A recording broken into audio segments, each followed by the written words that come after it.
से मुक्त कराने के लिए ऐसे लोगों की लंबी श्रृंखला है जिन्होंने हंसते हुए अपने प्राण न्योछावर कर दिए।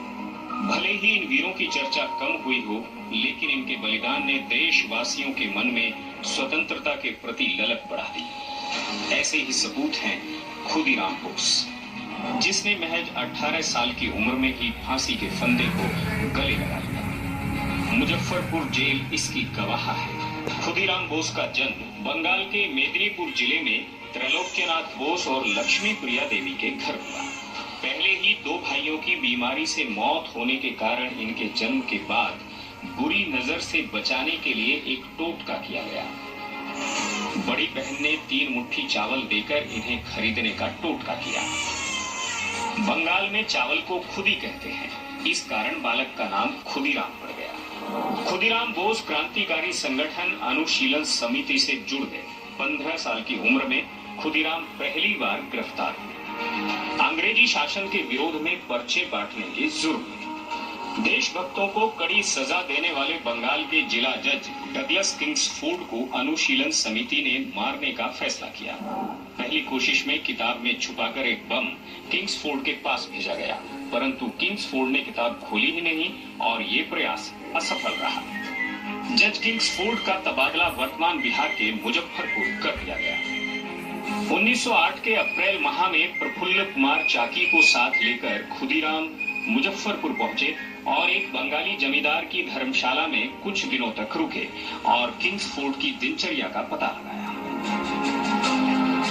30 अप्रैल की शाम किंग्सफोर्ड हाउस की ओर से बग्घी निकली तो खुदीराम ने उस पर बम फेंक दिया।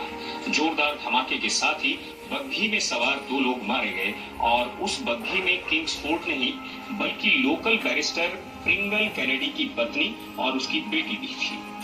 धमाका होने के साथ ही खुदीराम और प्रफुल्ल कुमार चाकी वहां से भाग गए, लेकिन दुर्भाग्य जल्दबाजी में चादर और जूते वहीं छूट गए। पुलिस दोनों के पीछे लगी। भूखे प्यासे 25 किलोमीटर चलने के बाद पूसा के पास वैनी स्टेशन के मुहाने पर एक दुकान पर पता चला कि मरने वाला कोई और था। हड़बड़ाहट में मुंह से निकला कि जज डगलस बच गया। बस इतना सुनते ही दुकानदार को शक हुआ और पुलिस को उसने सूचना दी।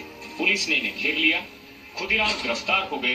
प्रफुल्ल गोली चलाते हुए भाग निकले, मगर 1 मई को पुलिस से घिर जाने के बाद प्रफुल्ल ने खुद को गोली मार ली। उनकी पहचान के लिए अंग्रेजी पुलिस ने उनका सिर काटकर मुजफ्फरपुर भेजा। खुदीराम ने सिर को प्रणाम किया, बस शिनाख्त हो गए।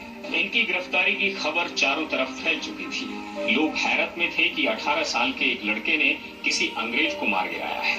पुलिस स्टेशन पहुंचकर जैसे ही खुदीराम वैन से उतरे, वे जोर से चिल्लाए, वंदे मातरम, वंदे मातरम, वंदे मातरम। 13 जून 1908 को जज ने खुदीराम को फांसी की सजा सुनाई। जज भी हैरान था कि मौत सामने थी, मगर 18 साल के इस लड़के के चेहरे पर शिकन तक नहीं थी। फैसला देने के बाद जज ने खुदीराम से पूछा, क्या तुम फैसला समझ गए हो? इस पर खुदीराम ने जवाब दिया, हाँ, लेकिन मैं कुछ कहना चाहता हूँ। जज ने कहा, मेरे पास इसके लिए समय नहीं है। जिसके बाद खुदीराम बोले, अगर मुझे मौका दिया जाए तो मैं ये बता सकता हूँ कि बम कैसे बनाया गया था। वहाँ खुदीराम को मौत की सजा दी जा रही थी और वो बम बनाने का फार्मूला ज्यादा से ज्यादा लोगों तक पहुंचाने की सोच रहे थे। सजा के बाद खुदीराम ने अपने वकील से कहा, चिंता मत करो, पुराने समय में क्षत्राणियां आग में जोहर कर लेती थी, मैं भी बिना किसी डर के अपनी मौत स्वीकार कर लूंगा। 11 अगस्त की सुबह 6 बजे खुदीराम को फांसी दे दी गई। हाथ में गीता लेकर खुदीराम खुशी खुशी फांसी पर चढ़ गया। फांसी दिए जाने के वक्त वो गा रहे थे, एक बार विदाई दे माँ घुरे आसी, हांसी हांसी पोरगो फांसी देख पे भारतवासी। इसका मतलब है, एक बार मुझे विदा दो माँ, मैं जल्दी लौटूंगा, पूरे भारत के लोग मुझे देखेंगे और मैं हंसते हंसते फांसी पर फिर से झूल जाऊंगा। मुजफ्फरपुर की इस जेल में उन्हें फांसी दी गई। वो जेल आज खुदीराम बोस केंद्रीय कारागार कहलाता है। इस जेल में उनका स्मारक भी है। खुदीराम की कहानी ने आजादी के आंदोलन को एक नई ऊर्जा दी। उनके अंतिम संस्कार के बारे में उस वक्त के अखबार में कुछ यूं छपा, अस्थि चूर्ण और भस्म के लिए परस्पर छीना झपटी होने लगी। कोई सोने के डिब्बे में, कोई चांदी के और कोई हाथी दांत के छोटे छोटे डिब्बों में वो पवित्र भस्म भर कर ले गया।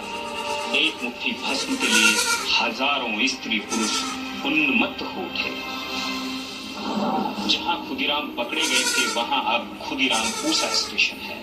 खुदीराम की लोकप्रियता का आलम यह था कि उनको फांसी दिए जाने के बाद बंगाल के जुलाहे एक खास किस्म की धोती बुनने लगे, जिसकी किनारी पर खुदीराम लिखा होता था, और बंगाल के नौजवान बड़े गर्व से ऐसी धोती पहनकर आजादी की जंग में कूद पड़ते थे।